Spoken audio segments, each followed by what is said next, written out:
नमस्कार दोस्तों, स्वागत है आपका आज के मुख्य समाचार में, जिसमें सबसे पहली और बड़ी खबर में आपको बताएंगे कि केदारनाथ में वरुण गांधी से मिलने पहुंचे राहुल गांधी, सियासी पारा चढ़ा, वापसी के लिए हुए रवाना। दूसरी खबर में जिक्र होगा कि दिसंबर से शुरू हो सकती है भारत जोड़ो यात्रा पार्ट 2, हाइब्रिड मोड में आयोजित करने की है तैयारी। तीसरी खबर में आपको बताएंगे कि ज्योतिरादित्य सिंधिया को उनके घर में कन्हैया कुमार ने घेरा, जोरदार भाषण सुनकर भन्ना जाएंगे महाराज। चौथी खबर में जिक्र होगा कि छत्तीसगढ़ में वोटिंग के बीच सुकमा और कांकेर में मुठभेड़, कई नक्सलियों के मारे जाने की खबर। और आगे आपको बताएंगे कि संसद भवन और विमान के लिए पैसा है लेकिन किसानों के लिए नहीं। बालोद से प्रियंका गांधी का पीएम मोदी पर हमला। दोस्तों, छत्तीसगढ़ में जमकर दहाड़ी हैं प्रियंका गांधी, क्या कुछ उन्होंने कहा है सब कुछ आपको बताएंगे। और इसी प्रकार की 25 बड़ी खबरें लेके आए हैं। लेकिन उससे पहले अगर आपको भी ऐसा लगता है कि 2024 में बन रही है इंडिया सरकार, तो वीडियो को कीजिए लाइक और चैनल को सब्सक्राइब करके बेल आइकन दबाइए और कमेंट में लिखिए जय हिंद। दोस्तों, करते हैं सबसे पहले और बड़ी खबर की तरफ। केदारनाथ में वरुण गांधी से मिलने पहुंचे राहुल गांधी, सियासी पारा चढ़ा, वापसी के लिए हुए रवाना। जी हां दोस्तों, केदारनाथ में राहुल गांधी और वरुण गांधी की मुलाकात हुई है। दोनों ही भाई बाबा केदार के दर्शन के लिए पहुंचे थे। दरअसल राहुल गांधी के 3 दिवसीय दौरे का आखिरी दिन था और वो पहले वरुण गांधी से मिले और इसके बाद बाबा केदार के दरबार में पहुंचकर उनका आशीर्वाद लिया। राहुल गांधी अब केदारनाथ से देहरादून के लिए रवाना हो गए हैं। दोस्तों, आपको बता दें कि राहुल गांधी की ये वो यात्रा थी जिसमें उन्होंने किसी कांग्रेस के नेता को भी मिलने की अनुमति नहीं दी थी। लेकिन यहां पर आपको बता दें कि उनके भाई वरुण गांधी उनसे मिलने पहुंचे। आपको क्या कुछ लगता है कमेंट में बताइए। वीडियो लाइक नहीं किया तो लाइक कीजिए। रुक करते हैं अगली ब्रेकिंग न्यूज की तरफ। दिसंबर में शुरू हो सकती है भारत जोड़ो यात्रा पार्ट 2, हाइब्रिड मोड में आयोजित करने की है तैयारी। जी हां दोस्तों, यहां पर कांग्रेस पार्टी की भारत जोड़ो यात्रा का दूसरा चरण दिसंबर से शुरू हो सकता है। कांग्रेस के पूर्व अध्यक्ष और सांसद राहुल गांधी की अगुवाई में भारत जोड़ो यात्रा का दूसरा चरण शुरू होगा। हालांकि ये यात्रा पूरी तरह से पैदल आयोजित नहीं की जाएगी, बल्कि इसे हाइब्रिड मोड में आयोजित करने की तैयारी की जा रही है। कुछ दूर राहुल गांधी अन्य नेताओं के साथ पैदल चलेंगे तो कुछ दूर गाड़ियों से इसका सफर तय किया जाएगा। बता दें कि जब भारत जोड़ो यात्रा का पहला चरण शुरू हुआ था, उसके बाद राहुल गांधी ने एक बयान में कहा था कि उनके घुटनों में दर्द होता है, लेकिन लोगों से मिले प्यार के कारण वो दर्द खत्म हो गया। अब शायद अन्य नेताओं को चलने के कारण तकलीफ ना हो, इसीलिए भारत जोड़ो यात्रा का दूसरा चरण हाइब्रिड मोड में आयोजित करने की तैयारी की जा रही है। दोस्तों, भारत जोड़ो यात्रा का पहला चरण 7 सितंबर 2022 को शुरू हुआ था और 30 जनवरी 2023 को इसका समापन हुआ था। 7 सितंबर 2022 को कन्याकुमारी से भारत जोड़ो यात्रा शुरू हुई थी, जबकि 30 जनवरी को कश्मीर में इसका समापन हुआ था। भारत जोड़ो यात्रा के पहले चरण के दौरान राहुल गांधी समेत कांग्रेस नेताओं ने 4000 किलोमीटर से अधिक दूरी का सफर पैदल तय किया था और ये यात्रा केरल, कर्नाटक, आंध्र प्रदेश, तेलंगाना, महाराष्ट्र, मध्य प्रदेश, उत्तर प्रदेश, दिल्ली, हरियाणा, पंजाब से लेकर कश्मीर तक की यात्रा थी। और इस यात्रा के दौरान राहुल गांधी के साथ फिल्मी दुनिया की हस्तियों और देश के अन्य क्षेत्रों के दिग्गजों ने भी शिरकत की थी। रुक करते हैं अगली ब्रेकिंग न्यूज की तरफ। ज्योतिरादित्य सिंधिया को उनके घर में कन्हैया कुमार ने घेरा, जोरदार भाषण सुनकर भन्ना जाएंगे महाराज। जी हां दोस्तों, मध्य प्रदेश विधानसभा चुनाव को लेकर सियासी पारा चढ़ा हुआ है। कांग्रेस और बीजेपी लगातार ताबड़तोड़ सभाएं करने में जुटी है और इसी कड़ी में ज्योतिरादित्य सिंधिया के गढ़ ग्वालियर में एनएसयूआई के राष्ट्रीय प्रभारी कन्हैया कुमार कांग्रेस प्रत्याशी सुनील शर्मा के समर्थन में सभा करने पहुंचे। यहां कन्हैया कुमार ने ज्योतिरादित्य सिंधिया पर बड़ा जुबानी हमला किया। कन्हैया कुमार ने ग्वालियर के इंटक मैदान में चुनावी सभा को संबोधित करते हुए केंद्रीय उड्डयन मंत्री ज्योतिरादित्य सिंधिया पर निशाना साधा। कन्हैया कुमार ने कहा है, जो लोग कांग्रेस को गाली दे रहे हैं वो अपने पिताजी और दादाजी को गाली दे रहे हैं। उन्होंने ज्योतिरादित्य सिंधिया का नाम लेते हुए कहा कि जब वो कांग्रेस को गाली दे रहे हैं, यानी ज्योतिरादित्य सिंधिया अपने पिता माधवराव जी को भी गाली दे रहे हैं। कन्हैया कुमार ने कहा कि कांग्रेस सबसे पुरानी पार्टी है, इसीलिए याद रखना, कांग्रेस को गाली देना यानी अपने पूर्वजों को गाली देना। उन्होंने कहा कि बीजेपी की कोशिश रहती है हर चुनाव में धर्म और जाति का घुसा दो, लेकिन हमें रोजी रोटी का सवाल इनसे पूछना है। वहीं कन्हैया कुमार ने मंच से ग्वालियर के बीजेपी प्रत्याशी प्रद्युम्न सिंह तोमर को नौटंकीबाज कहा। उन्होंने कहा कि इनकी नौटंकी इन पर भारी पड़ जाएगी, क्योंकि मोदी जी को लगेगा ये मुझसे भी बड़ा नौटंकीबाज है। कन्हैया कुमार ने कहा कि इस बार के चुनाव में मध्य प्रदेश के मुख्यमंत्री शिवराज सिंह चौहान को सम्मान पूर्वक विदाई देने का समय है। उन्होंने ये भी कहा कि इस बार का चुनाव में फोटो और बैनरों से शिवराज सिंह चौहान गायब है। कन्हैया कुमार ने ज्योतिरादित्य सिंधिया पर निशाना साधते हुए कहा कि जो अपने को ग्वालियर का महाराज कहते हैं वो भी बिक गए। उन्होंने कहा कि ये विकास नहीं होता है, पटवारी भर्ती जैसे घोटाले करके पढ़े लिखे युवाओं का हक छीना जाता है। और आज प्याज के 100 रुपए किलो के दामों पर चर्चा क्यों नहीं होती? दोस्तों आपको क्या कुछ लगता है कमेंट में बताइए। अगर आप भी कन्हैया कुमार के बयान का समर्थन करते हैं तो वीडियो लाइक करके समर्थन दर्ज कराइए। रुक करते हैं अगली ब्रेकिंग न्यूज की तरफ। छत्तीसगढ़ में वोटिंग के बीच सुकमा और कांकेर में मुठभेड़, कई नक्सलियों के मारे जाने की खबर। जी हां दोस्तों, आपको बता दें कि यहां पर सुकमा के ताड़मेटला और दुलेड़ के बीच सीआरपीएफ और नक्सलियों के बीच मुठभेड़ की खबर है। कोबरा 206 के जवानों के साथ मुठभेड़ हो रही है। मनीपा में पोलिंग पार्टी को सुरक्षा देने के लिए जवान जंगलों में तैनात थे। सामने आया है कि यहां लगभग 20 मिनट तक मुठभेड़ चली और इसमें कुछ जवान भी घायल हुए हैं। वहीं कांकेर जिले में बांदे थाना क्षेत्र में बीएसएफ एवं डीआरजी की टीम मतदान के लिए एरिया डोमिनेशन पर निकली थी और इसी दौरान डीआरजी के साथ पानावर के पास करीब 1 बजे मुठभेड़ हुई। घटनास्थल से AK-47 बरामद हुई है और क्षेत्र की सर्च करवाई जा रही है। कुछ नक्सली के घायल या मृत होने की संभावना है। रुक करते हैं अगली ब्रेकिंग न्यूज की तरफ। संसद भवन और विमान के लिए पैसा है लेकिन किसानों के लिए नहीं। बालोद से प्रियंका गांधी का पीएम मोदी पर हमला। जी हां दोस्तों, कांग्रेस नेता प्रियंका गांधी ने मंगलवार को दावा किया कि भाजपा के नेतृत्व वाले केंद्र ने देश की संपत्ति बड़े उद्योगपतियों को सौंप दी है। छत्तीसगढ़ के बालोद जिले में एक चुनावी रैली को प्रियंका गांधी ने संबोधित किया। इस दौरान उन्होंने कहा कि जाति जनगणना समाज के हर वर्ग को समान प्रतिनिधित्व देने और उनके कल्याण के लिए नीतियों का मसौदा तैयार करने में मदद करेगी। भाजपा पर निशाना साधते हुए कांग्रेस नेता ने आगे कहा कि जब छत्तीसगढ़ में रमन सिंह के नेतृत्व में भाजपा सत्ता में थी तब हिंसा, कुशासन और गरीबी का बोलबाला था। छत्तीसगढ़ में कांग्रेस सरकार ने 5 साल तक जन कल्याण के लिए काम किया, लेकिन केंद्र सरकार ने क्या किया? वहीं दोस्तों आपको बता दें कि प्रियंका गांधी ने प्रधानमंत्री मोदी पर भी हमला किया और कहा मोदी जी के लिए 8,000 करोड़ रुपए के 2 विमान खरीदे गए, 20,000 करोड़ रुपए खर्च कर नया संसद भवन बनाया गया। जब इसकी घोषणा की गई मैं उत्तर प्रदेश में थी और वहां गन्ना किसान अपने 15,000 करोड़ रुपए के बकाये की मांग को लेकर सड़कों पर थे। प्रियंका गांधी ने आरोप लगाया है कि मोदी जी के पास संसद भवन और विमान के लिए पैसा है लेकिन किसानों के लिए नहीं। दोस्तों प्रियंका गांधी ने कहा कि सभी वर्गों को उचित प्रतिनिधित्व देने और कल्याणकारी नीतियां बनाने के लिए जाति जनगणना जरूरी है। एआईसीसी महासचिव ने कहा कि मोदी जी कहते हैं कि वो ओबीसी श्रेणी में आते हैं लेकिन उन्होंने जाति गणना की हमारी मांग को खारिज कर दिया है। भाजपा नेता हमारी मांग से निराश हो गए हैं। केंद्र पर निशाना साधते हुए वाड्रा ने कहा कि उन्होंने युवाओं को करोड़ों नौकरियां देने और किसानों की आय दोगुनी करने का वादा किया था लेकिन इन वादों को पूरा नहीं किया। किसान रो रहे हैं और सरकार ने उन संस्थाओं को भी नष्ट कर दिया है जहां युवाओं को नौकरियां मिलती थी। उन्होंने नोटबंदी और जीएसटी लागू करके छोटे व्यापारियों को नष्ट कर दिया जो देश का इंजन थे। रुक करते हैं अगली ब्रेकिंग न्यूज की तरफ। कांग्रेस 5 राज्यों में सत्ता संभालेगी, विधानसभा चुनाव को लेकर बोले प्रियंक खड़गे। जी हां दोस्तों, यहाँ पर देश के 5 राज्यों में विधानसभा चुनाव होने वाले हैं जिसमें छत्तीसगढ़ के पहले चरण और मिजोरम में मंगलवार को मतदान हुआ। इन सभी राज्यों के चुनावी नतीजे 3 दिसंबर को आएंगे मगर उससे पहले कांग्रेस अध्यक्ष मल्लिकार्जुन खड़गे के बेटे और कर्नाटक सरकार में मंत्री प्रियंक खड़गे ने कांग्रेस की जीत की भविष्यवाणी कर दी है। दोस्तों आपको बता दें उन्होंने कहा कि बीजेपी की विफल आर्थिक नीतियां उजागर हो चुकी हैं। हम सभी 5 राज्यों में सत्ता में वापसी करने जा रहे हैं। इसके अलावा उन्होंने कर्नाटक सरकार पर पीएम मोदी के हमले का जवाब देते हुए कहा कि पीएम को कर्नाटक का राजनीतिक इतिहास पढ़ना चाहिए।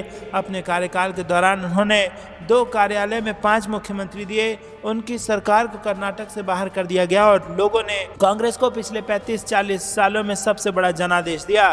दोस्तों आपको क्या कुछ लगता है, क्या वाकई में 5 राज्यों में बन जाएगी कांग्रेस की सरकार? कमेंट में बताइए। वीडियो अभी तक लाइक नहीं किया तो लाइक जरूर कीजिएगा। रुक करते हैं ब्रेकिंग न्यूज की तरफ। मणिपुर वायलेंस पे बड़ी खबर, हिंसा से अछूते क्षेत्रों में इंटरनेट मोबाइल सेवा बहाल करे सरकार, मणिपुर हाईकोर्ट का निर्देश। जी हां दोस्तों, मणिपुर हाईकोर्ट ने राज्य सरकार को परीक्षण के आधार पर मोबाइल टावरों को चालू करने का निर्देश दिया है। कोर्ट ने कहा है कि राज्य सरकार ऐसे सभी जिला मुख्यालयों में लगे मोबाइल टावरों को चालू करे जो जातीय हिंसा से प्रभावित नहीं है।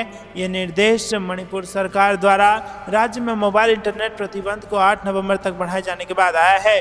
मुख्य न्यायाधीश सिद्धार्थ मृदुल और न्यायमूर्ति गोलमेई गोई फुलचिलू काबुई की खंडपीठ द्वारा जारी एक आदेश में राज्य से उन क्षेत्रों में सेवाएं बढ़ाने को कहा गया है जो हिंसा से अप्रभावित थे। रुक करते हैं अगली ब्रेकिंग न्यूज की तरफ। सीएम भूपेश बघेल का बीजेपी पर हमला, कहा मोदी वॉशिंग पाउडर में धोने से साफ हो जाते हैं सारे दाग। जी हां दोस्तों, छत्तीसगढ़ चुनाव से जुड़ी बड़ी खबर आपको बता दें, छत्तीसगढ़ के मुख्यमंत्री भूपेश बघेल ने बीजेपी पर निशाना साधा है। उन्होंने कहा कि जैसे ही अजीत पवार बीजेपी में शामिल हुए उनका नाम ईडी से हटा दिया गया। हेमंत विश्व शर्मा अभी सीएम है, उनका नाम शारदा चिट फंड भ्रष्टाचार में था। ऐसे कई उदाहरण हैं जो मोदी वॉशिंग पाउडर में धुलने के बाद सारे दाग साफ हो जाते हैं। इससे पहले 4 नवंबर को उन्होंने कहा था कि बीजेपी मुझसे सबसे ज़्यादा डरी हुई है और इसी वजह से वो मुझ पर आरोप लगाकर मुझे बदनाम करना चाहते हैं। हेमंत विश्व शर्मा और अजीत पवार पर बीजेपी आरोप लगाते थे, लेकिन जब वो आपकी पार्टी में आ जाते हैं तो सब मोदी वॉशिंग पाउडर से धुलकर साफ सुथरे हो जाते हैं। रुक करते हैं अगली ब्रेकिंग न्यूज़ की तरफ।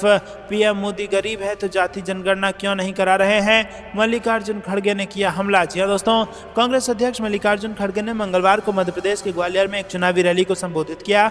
उन्होंने रैली को संबोधित करते हुए प्रधानमंत्री मोदी पर जमकर निशाना साधा। खड़गे ने कहा कि पीएम मोदी जहां भी जाते हैं वो खुद को गरीब और चाय वाला बताते हैं। कांग्रेस नेता ने कहा कि अगर पीएम मोदी गरीब हैं तो वो गरीबों के लिए जाति जनगणना क्यों नहीं करा रहे, वो गरीब लोगों के लिए योजनाएं क्यों नहीं बना रहे। पीएम मोदी गरीब है तो वो गरीबों को क्यों नहीं देख रहे हैं, वो अडानी और अंबानी जैसे अमीर लोगों को क्यों देख रहे हैं। खड़गे ने कहा कि राहुल गांधी आम लोगों से मिलते हैं, लेकिन मोदी साहब आम लोगों से करीब से नहीं मिलते हैं। अगर उनसे मिलना है तो वो दूर से मिलते हैं, जैसे कि दूरदर्शन, और ऐसे लोग गरीब की बात करते हैं। दोस्तों, आपको क्या कुछ लगता है कमेंट में ज़रूर बताइए। वीडियो अभी तक लाइक नहीं किया तो लाइक ज़रूर कीजिएगा। रुक करते हैं अगली ब्रेकिंग न्यूज़ की तरफ। बिहार में बीजेपी टिकेगी नहीं, 40 में 40 सीटें जीतेंगे हम, 0 पर आउट होगी बीजेपी। लोकसभा चुनाव को लेकर ललन सिंह का बड़ा दावा। जी हाँ दोस्तों, लोकसभा चुनाव जैसे जैसे नज़दीक आ रहा है सभी दल अपनी अपनी जीत की बात कर रहे हैं। एक तरफ जहां बीजेपी और एनडीए में शामिल दल कह रहे हैं कि बिहार की सभी 40 सीटों पर जीत दर्ज करेंगे, तो वहीं विपक्षी गठबंधन में शामिल मुख्यमंत्री नीतीश कुमार की पार्टी जेडीयू सभी सीटों पर जीत की बात कर रही है। पार्टी के राष्ट्रीय अध्यक्ष ललन सिंह ने लोकसभा चुनाव को लेकर बड़ा दावा कर दिया है। ललन सिंह मंगलवार को अपने संसदीय क्षेत्र मुंगेर के जमालपुर स्थित बड़ी दौलतपुर दुर्गा स्थान पहुंचे थे, जहां क्षेत्र के लोगों ने उनसे अपने सवाल पूछे। जनता के सवालों का जवाब देते हुए ललन सिंह ने कहा कि जैसे इतना दिन परेशानी उठाया है तो 6 महीना और कष्ट सह लीजिए, अब इन लोगों का विदाई तय है। उन्होंने कहा कि मोदी सरकार 6 महीने के अंदर चली जाएगी और उसके बाद सब कुछ ठीक हो जाएगा।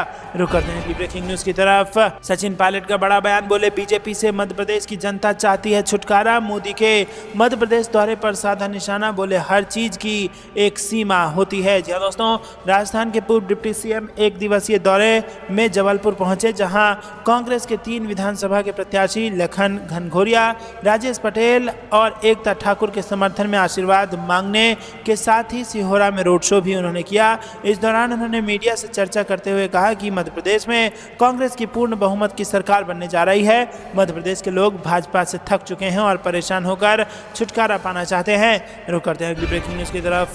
प्रियंका 8 नवंबर को फिर आएंगी इंदौर, राहुल गांधी 13 नवंबर को भोपाल में करेंगे रोड शो। जी हाँ दोस्तों, यहाँ पर मध्य प्रदेश में विधानसभा चुनाव प्रचार की अवधि 15 नवंबर को शाम 5 बजे समाप्त हो जाएगी। भाजपा और कांग्रेस के नेता इस अवधि से पूर्व अधिक से अधिक स्थानों पर पहुंचने के प्रयास में हैं। भाजपा के केंद्रीय नेताओं के प्रतिदिन प्रदेश के अलग अलग अंचलों में कार्यक्रम हो रहे हैं, तो कांग्रेस से भी प्रतिदिन कोई ना कोई केंद्रीय नेता सभा कर रहा है। बुधवार को पार्टी की महासचिव प्रियंका गांधी फिर इंदौर के सावेर विधानसभा में सभा को संबोधित करेंगी। वहीं राहुल गांधी 13 नवंबर को भोपाल में रोड शो करेंगे। पार्टी पदाधिकारियों ने बताया कि प्रियंका गांधी का बुधवार को मालवांचल में तीसरा दौरा होगा और वो पहले धार जिले के मोहनखेड़ा आई थी। रविवार को उन्होंने धार जिले के कुक्षी और इंदौर 5 विधानसभा में सभा को संबोधित किया।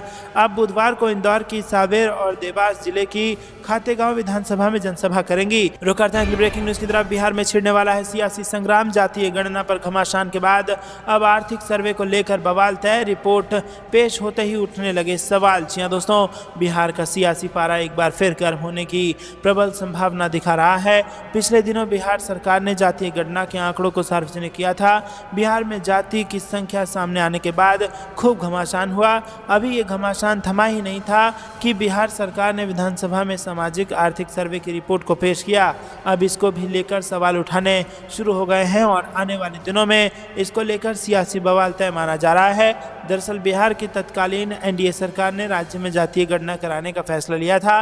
केंद्र से मंजूरी नहीं मिलने के बाद बिहार सरकार ने अपने बूते पर इस काम को पूरा करने का निर्णय लिया।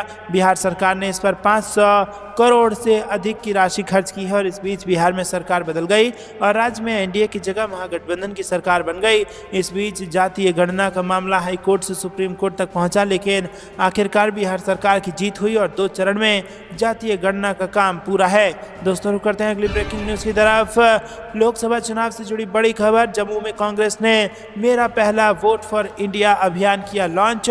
युवाओं को साधने पर है जोर। जी हाँ दोस्तों, जम्मू कश्मीर यूथ कांग्रेस ने मेरा पहला वोट फॉर इंडिया अभियान को लॉन्च किया। पार्टी मुख्यालय शहीद चौक जम्मू में यूथ कांग्रेस के प्रधान आकाश भारत ने सोमवार को कहा कि हमारा मकसद युवाओं को वोट डालने के लिए प्रेरित करना है जो 18 वर्ष की आयु को पार कर चुके हैं और वोट देने के हकदार है।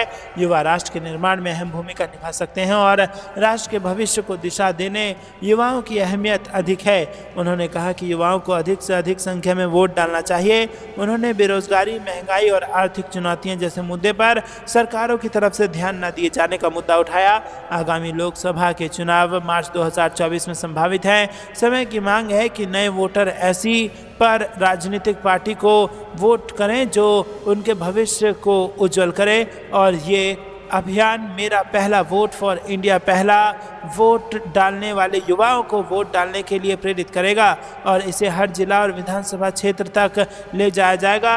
रुक करते हैं अगली ब्रेकिंग न्यूज़ की तरफ। अमित शाह और मोदी जानबूझकर कर रहे हैं मेरे बच्चों को परेशान, बोली राबड़ी देवी। बिहार में बस जाए और खुद से करे मेरे घर की जांच। जी हाँ दोस्तों, आपको बता दें कि केंद्रीय गृह मंत्री और भाजपा के चाणक्य कहे जाने वाले अमित शाह लोकसभा चुनाव से पहले लगातार बिहार के दौरे पर आ रहे हैं। इस दौरान वो यदि सबसे ज़्यादा हमलावर किसी पर दिख रहे हैं तो वो लालू परिवार है।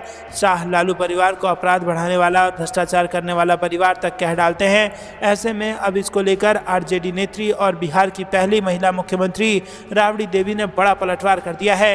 राबड़ी देवी ने कहा है कि अमित शाह बिहार आकर लगातार गलत बयानबाजी करते हैं। वो जातीय गणना का रिपोर्ट पेश होने के बाद यादव और मुस्लिम की आबादी पर सवाल उठा रहे हैं और इससे उनकी घबराहट नजर आती है। इससे साफ ये मालूम होता है कि भाजपा की सरकार इंडिया गठबंधन से डरी हुई है। अगर इनको जाति आधारित गणना से ऐतराज है तो वो पूरे देश में जाति आधारित गणना करवा कर देख लें। केवल अमित शाह को थेथराई करने की आदत है, उनसे कुछ नहीं हो सकता। अब बिहार में भी राज्य सरकार ने अपने बूते पर इसको करवाया है। बीजेपी की मानसिकता है कि बैकवर्ड जाति के लोग आगे नहीं बढ़ें। आज़ादी के पहले से भी लोगों में यही मानसिकता थी, अभी भी यही मानसिकता है। पीएम मोदी और अमित शाह आजकल बेरोजगार हो गए हैं, इसीलिए बेकार का बयान देते रहते हैं। रुक करते हैं अगली ब्रेकिंग न्यूज़ की तरफ। आरक्षण पर महाराष्ट्र सरकार में राज, शिंदे के प्लान पर भुजबल ने लगाया ओबीसी का ग्रहण। जी हाँ दोस्तों, महाराष्ट्र में मराठा आरक्षण का आश्वासन मिलने के बाद आंदोलन का नेतृत्व कर रहे मनोज चरांगे पाटिल ने भले ही अपना अनशन खत्म कर दिया हो, लेकिन सीएम एकनाथ शिंदे के प्लान पर सरकार में ही दो फाड़ हो गए हैं। एनसीपी नेता और महाराष्ट्र सरकार में मंत्री छगन भुजबल ने साफ साफ शब्दों में कहा है कि मराठा आरक्षण के लिए ओबीसी के साथ अन्याय बर्दाश्त नहीं करेंगे। भुजबल ने कहा कि मराठा समुदाय को ओबीसी कोटे से अलग आरक्षण दिया जाए। अगर ऐसा नहीं होता है तो इसका विरोध करेंगे और सरकार में रहते हुए संघर्ष करेंगे। ओबीसी समाज चुप नहीं बैठेगा। भुजबल मंगलवार को ओबीसी के बड़े नेताओं के साथ अपने घर पर बैठक कर रहे हैं और ओबीसी कोटे में किसी तरह से मराठा समुदाय को आरक्षण देने के खिलाफ हैं। इस तरह से छगन भुजबल ने सीएम शिंदे के प्लान पर ग्रहण लगा दिया है। रुक करते हैं अगली ब्रेकिंग न्यूज़ की तरफ। बीजेपी में शामिल हो जाएं CM Baghel. Mahadev betting app Har Har Mahadev app बन जाएगा, उद्धव ठाकरे ने कसा तंज। जी हाँ दोस्तों, अगर छत्तीसगढ़ के मुख्यमंत्री भूपेश बघेल बीजेपी में शामिल हो जाएं तो महादेव सट्टेबाजी ऐप हर हर महादेव बन जाएगा।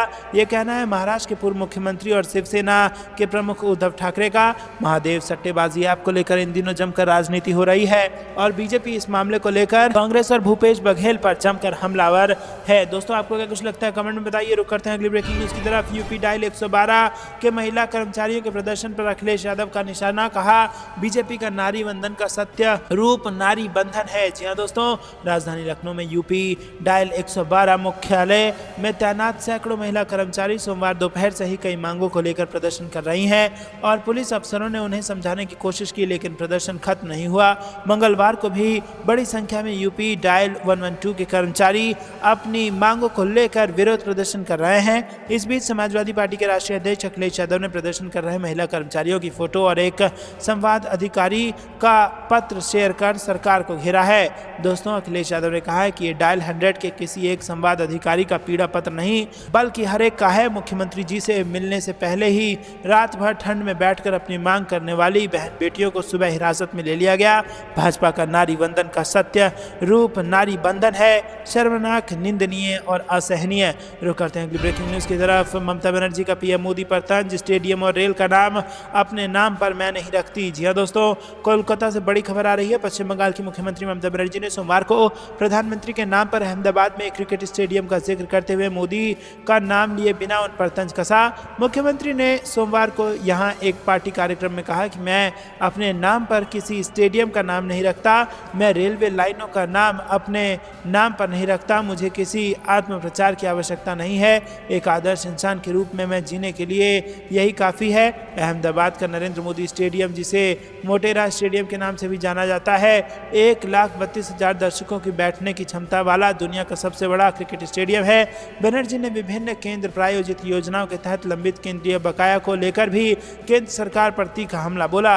रुक करते हैं अगली ब्रेकिंग न्यूज की तरफ। लोकसभा चुनाव 2024 में इंडिया गठबंधन ने कानपुर और अकबरपुर सीट पर बढ़ा दी है बीजेपी की टेंशन। जी हाँ दोस्तों, लोकसभा चुनाव से पहले बीजेपी के सभी मोर्चे जमीनी स्तर पर काम कर रहे हैं और एक वोटर के हिसाब रख रहे हैं। बूथ स्तर पर बैठकों का दौर जारी है और बीजेपी इंडिया गठबंधन से निपटने के लिए एक रणनीति के तहत काम कर रही है। रुक करते हैं अगली ब्रेकिंग न्यूज की तरफ।